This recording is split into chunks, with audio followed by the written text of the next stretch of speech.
Hi guys, तो हम लोग आज नए वोकेबलरी वर्ड्स सीखेंगे और मेमोरी ट्रिक्स के साथ सीखेंगे ताकि हम लोग को वो वर्ड्स कभी भूले ना जाए। तो पहला वर्ड इज़ कंसाइज, जिसका मतलब होता है जब कोई चीज़ बहुत ही शॉर्ट फॉर्म में होती है, बहुत ब्रीफ होती है।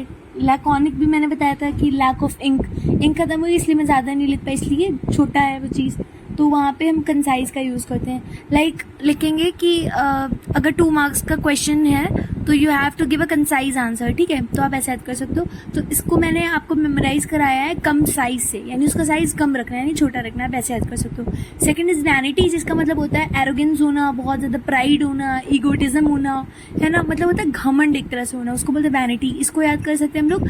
वैनिटी वैन होती है ना, जिसमें एक्टर एक्ट्रेसेस जाते हैं, तो वो इतनी ज़्यादा लेविश लग्जूरियस होती है कि एक्टर एक्ट्रेसेस जो होते हैं ना, उनको थोड़ा अपने पे मतलब घमंड होता है, उनको वेन होता है कि वो इस वैनिटी वैन में आप ऐसे याद कर सकते हो।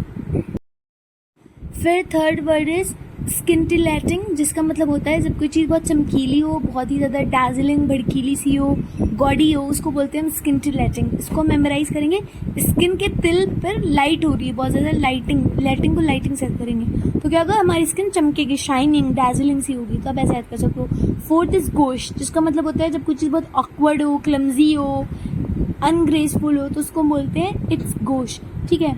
अगर सपोज आपकी बहन कुछ खाना बना रही है और उसने सब कुछ बहुत गिरा विरा दिया, सब कुछ बहुत ही ज़्यादा ऑफुल ऑकवर्ड तरीके से किया, तो आप जाके बोलोगे ना gosh, I mean it's totally gosh, you are so gosh, आप बहुत क्लमजी हो। इसको मेमोराइज करेंगे हम लोग गोश्त से। गोश्त क्या होता है, मीट मटन, ये सबको गोश्त बोलते हैं। तो जब एक दुकान पे लटका होता है ना, और जो लोग नहीं खाते हैं वो लोग क्या बोलते हैं, आउच, ऑकवर्ड लग रहा है बहुत ज़्यादा उनको वो देख के, तो वो गोश्त को देख के बहुत ऑकवर्ड फील करते हैं। और दूसरा, गोश्त की स्पेलिंग में AUCHR, तो आप इसको आउच से याद कर सकते हो कि आपने बहुत बिखरा हुआ सामान देखा, सपोज केक बन रहा है और बहुत आपकी बहन ने गड़बड़ कर दी, सब गिरा दिया, तो आप बोलोगे जाके किचन में जाके आउच, कितना गंदा हो गया। तो आप ऐसे याद कर सकते हो गोश्त। फिफ्थ वर्ड इज इनिमिकल, जिसका मतलब होता है हार्मफुल या फिर हॉस्टाइल, और इनिमिकल के साथ 2 लगता है, ठीक है। इसको हम लोग याद करेंगे इन केमिकल। कोई चीज़ अगर केमिकल जहर में, तो वो क्या हो जाएगी, बहुत हार्मफुल हो जाएगी, ठीक है। आप इसको ऐसा याद कर सकते हो कि for a 1 month old kid salt और स्पाइसेस और sugar is inimical to his health, it's harmful to his health, ठीक है। आप ऐसे याद कर सकते हो। अब ये जो 6th वर्ड है ना, इसका प्रोनाउंसिएशन बहुत ही ज़्यादा डिफिकल्ट था यार, मैंने इसको हिंदी में लिखा ताकि आप लोगों को भी आसानी हो। इट्स अफिशिएनाडो, ठीक है।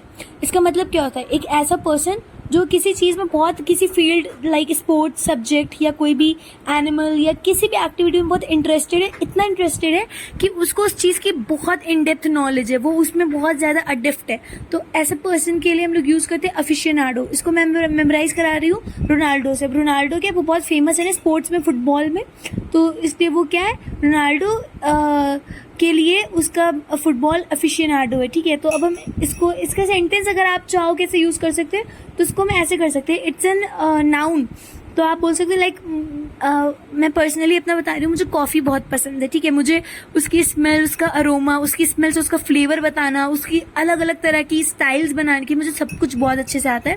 तो आई एम अ कॉफ़ी अफिशिएनाडो, ठीक है। आप ऐसे बोलोगे, जैसे बोलते हैं ना, I am a coffee person, I am a football person, तो आप पर्सन की जगह अफिशिएनाडो लगा दो।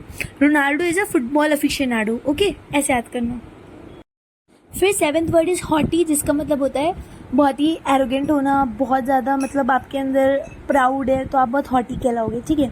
इसको याद करवाएंगे हम लोग हॉटी से। मतलब हॉटी मतलब बहुत ही ज़्यादा सेक्सी फिगर जिनका होता है, तो ऐसे लोगों को बहुत ज़्यादा एरोगेंस आ जाता है, उनके अंदर बहुत घमंड आता है कि मैं कितनी ज़्यादा स्लिम हूँ, मेरा कितना अच्छा फिगर है।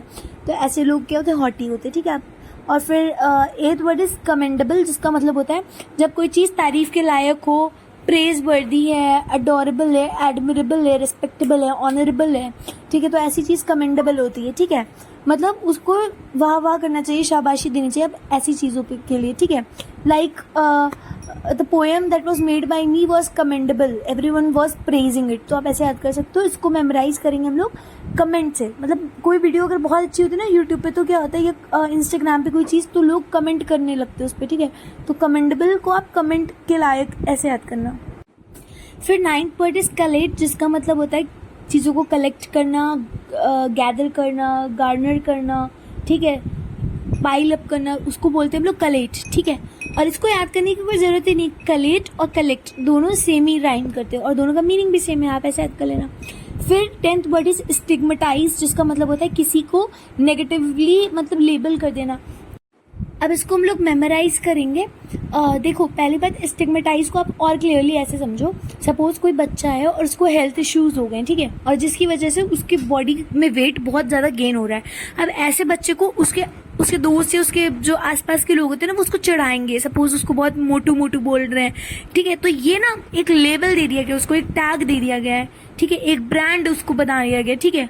अब ये नेगेटिवली है, यानी कि इसको सुन के बच्चा खुश नहीं होगा, उल्टा अपने आप को इंफीरियर फील करेगा। तो यहाँ पे स्टिग्मेटाइज आप ऐसे यूज करोगे, सपोज वो बच्चा अपनी मम्मी को शिकायत कर रहा है कि ऑल माई फ्रेंड्स और all my neighbour are stigmatising me as a मोटू और एज अ फैटी पर्सन, ठीक है, आप ऐसे याद करना। और इसको मेमोराइज करोगे आप स्टिग्मेटाइज को, स्टिक एंड एडवर्टाइज, उसके मतलब उसके ऊपर एक एडवर्टाइज मतलब एक एड लगा दिया गया है, ठप्पा लगा दिया गया है कि वो मोटू फोटू है, ठीक है, ऐसे। तो ये हमारे कुछ 10 वर्ड्स। अब हम लोग पिछली वीडियोस के कुछ वर्ड्स को रिवाइज भी कर लेंगे। अब रिवीजन करते हैं हम लोग। फर्स्ट वर्ड मैंने लिया रिड्रेस, जिसका मतलब होता है चीज़ों को रेक्टिफाई करना, अमेंड कर देना, उनको करेक्ट करना, उसको बोलते हैं रीड्रेस करना। इसको मैंने मेमोराइज कराया था कि पहले वाली ड्रेस आपकी बहुत शैबी थी, बहुत खराब हो गई थी, तो आपने रीड्रेस फिर से पहनी। अब आपने क्या करा, अपने ड्रेसिंग सेंस को, अपने फैशन को थोड़ा रेक्टिफाई करा है, चेंज करा है, रीड्रेस करा है। फिर सेकंड वर्ड इज कंपंक्शन, इसको मैंने मेमोराइज कराया था कंपेंशन से, ठीक है। तो सपोज आपने ऐसी जॉब ले ली जो आगे चल के आपको पता चला रिटायरमेंट के बाद उसमें पेंशन बहुत कम मिल रही, तो आपको अब क्या होगा, रिग्रेट होने लगेगा, ठीक है। तो आप ऐसे याद कर सकते हो इसको, कंपंक्शन को। कंपंक्शन का मतलब होता है रिग्रेट होना, ठीक है।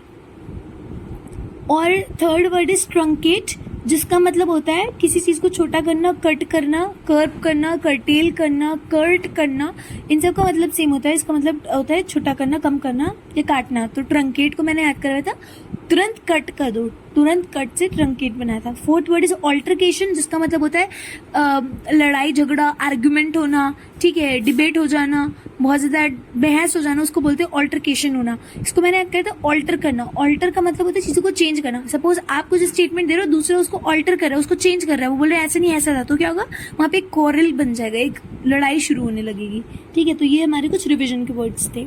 अब हम लोग अपना लास्ट पार्ट भी कर लेते हैं, डेली यूज का सेंटेंस। तो द सेंटेंसेस, मेरे पास ज़्यादा वक्त नहीं था इसे पूरा करने के लिए, इसीलिए मैंने जैसे तैसे कर डाला। तो इसका ट्रांसलेशन है, I didn't have much time to complete it, so I just manage to get it done somehow, ठीक है। अब इसमें जो इम्पोर्टेंट चीज़ जो मैं बताना चाह रही थी वो ये था, जैसे तैसे। जब कोई चीज़ जैसे तैसे में हम लेते हैं, कोई चीज़ का यूज़ करते हैं हम सेंटेंस का जिसमें जैसे तैसे आता है, तो उसे हम लोग समहाउ बोलते हैं इंग्लिश में। तो मैं एक और आपको सेंटेंस दिखाऊंगी, I manage to fix the broken shelf somehow even though I didn't have all the right tools. या एक और हम देख सकते हैं, the cake turn out delicious somehow despite the fact that I accidentally left out a key ingredient. तो somehow का मतलब जैसे तैसे, ठीक है। इसका हम लोग एक सेंटेंस और देख सकते हैं कि though I was getting late for the class I manage to reach there at the right time somehow, ठीक है। इसका मतलब हालांकि मैं क्लास के लिए लेट हो रही थी बट जैसे तैसे मैं वहाँ पर सही टाइम पे पहुँच गई। तो आप ऐसे यूज़ करना जैसे तैसे को, ओके। सो ये था हमारा पूरा वोकैबुलरी का session. Hope you guys like it. Thank you so much, bye bye.